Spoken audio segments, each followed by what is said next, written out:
Sizning DNKngiz ko'zlarning rangi, irsiy kasalliklar va ma'lumotlarnigina avlodlarga olib o'tadi deb o'ylasangiz, qattiq adashasiz.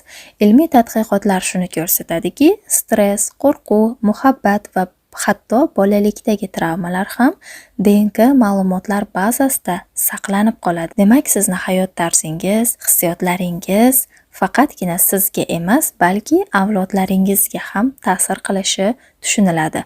Boshdan o'tgan og'ir tajribalar nasldan naslga o'tishi mumkin. Sizdagi bo'lgan og'riqli hayot kechirish jarayonlari sizni farzandingizda ham takroran bo'lish ehtimoli juda ham yuqori bo'ladi.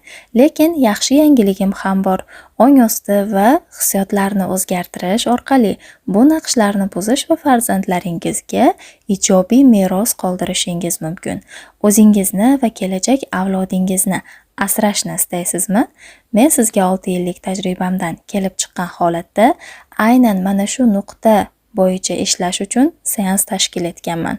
Bu bo'yicha to'liq ma'lumot olmoqchi bo'lsangiz, Directdan plus belgisini qoldiring. Men sizga barchasi haqida to'liq ma'lumot beraman.